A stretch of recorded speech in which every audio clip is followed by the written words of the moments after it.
গত পরশুদিন যে আমাদের বিয়ের প্রোগ্রাম আর হচ্ছে বার্থডে প্রোগ্রাম ছিল, দুটো প্রোগ্রাম একসাথেই। তো বিয়ের ভিডিওটা তো আমি আপনাদের সাথে শেয়ার করেছি, আর আজকে শেয়ার করব বার্থডে প্রোগ্রামের ভিডিও। হ্যালো এভরিওয়ান, আসসালামু আলাইকুম। আমি সাথী। আলহামদুলিল্লাহ আমি ভালো আছি, আশা করি আপনারা ভালো আছেন। Welcome my new another daily blog. আবার আপনাদের মাঝে নতুন আরেকটা ডেইলি ব্লগ নিয়ে হাজির হলাম। প্লিজ স্কিপ না করে ফুল ভিডিওটা দেখবেন, আশা করি আজকে ডেইলি ব্লগটা আপনাদের কাছে অনেক অনেক ভালো লাগবে। Welcome my new another daily blog. তাহলে চলুন কথা না বাড়িয়ে আজকে ডেইলি ব্লগটা শুরু করে ফেলি। এর প্রোগ্রাম থেকে এসে একটু রেস্ট নিয়েছিলাম, তো রেস্ট নেওয়ার পর এখন আবার রেডি হতে হবে রাতের প্রোগ্রাম যেহেতু, আর দুটো অনুষ্ঠান একসাথেই আমার কেন জানি এখন বোরিং ফিল লাগছে রেডি হতে। তো আজকে শাড়ি পরবো আমি, শাড়ি মেন্স আর মেকআপ সবকিছু বের করে নিয়েছি, আর এই তো আমি এখন রেডি হয়ে নিয়েছি। আর আজকে আমি শাড়ি পরেছি, শাড়িতে আমাকে কেমন লাগছে আর মানিয়েছে কিনা, আর আজকে সাজটাও কেমন হয়েছে প্লিজ কমেন্ট সেকশনে কমেন্ট করে জানাবেন। আপনাদের কমেন্টের অপেক্ষা করব। কিন্তু রেডি হয়ে একটু ভিডিও করে নিলাম,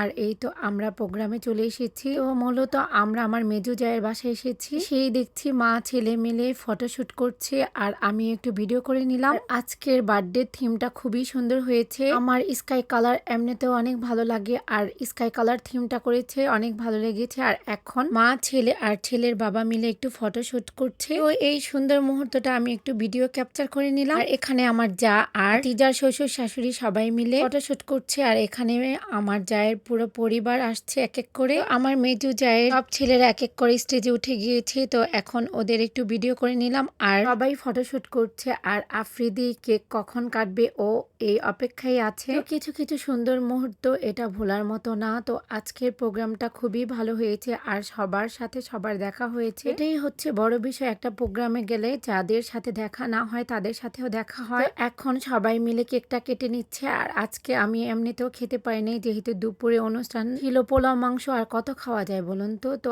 আমার যা দেখেছে আমি খেতে পারিনি, তো সে আবার বাসায় আসার টাইমে আমাদের খাবার দিয়ে দিয়েছিল। তো যাই হোক, এখন আফ্রিদির নানু আফ্রিদিকে আংটি পরিয়ে দিচ্ছে, আর এটা হচ্ছে আফ্রিদির বার্থডে গিফট। তো যাই হোক, গরমে আফ্রিদি অনেক কান্নাকাটি করছিল, আর ওই মুহূর্তটা অনেকই গরম ছিল। তো এখন আমরা সবাই মিলে স্টেজে উঠে গেলাম, সবাই একসাথে একটু ছবি উঠিয়ে নিচ্ছি। আপনারা তো দেখতেই পাচ্ছেন, হয়তো আফ্রিদি কান্নাকাটি করছে, আর সত্যি অনেক গরম ছিল। আফ্রিদির আম্মুকে বললাম যে তুমি ওকে নিয়ে একটু রুমে যাও, এসির নিচে ওকে একটু ঠান্ডা করে নিয়ে আসো। এখন আবার ওর আম্মুর কুল থেকে ওর দাদু নিয়েছে ওকে নিয়ে একটু ছবি তুলবে, কিন্তু ও কিছুতেই কনভেন্স হচ্ছিল না, কারণ যেহেতু গরমের মধ্যে কিভাবে বাচ্চারা কনভেন্স হবে বলুন তো। তো যাই হোক, এখন আমরা সবাই একসাথে আছি, ভাতিজিরা আমার জায়েরা আমরা সবাই একসাথেই ছিলাম। তো এটা হচ্ছে আফ্রিদির বার্থডে কেক। তো বার্থডে কেকটা তো আপনারা তো দেখতেই পারলেন, আমি ফুল ভিডিওটা নিতে পারিনি ওই মুহূর্তে, আমি ওইখানে ছিলাম না। যাই হোক, কেক গুলো পিস করে দিয়েছি, আর এখন এক এক করে সবাইকে দিয়ে দিচ্ছে। তো যাই হোক, আমার যেহেতু কোনো ভিডিও করা হয় নাই, তো কিছু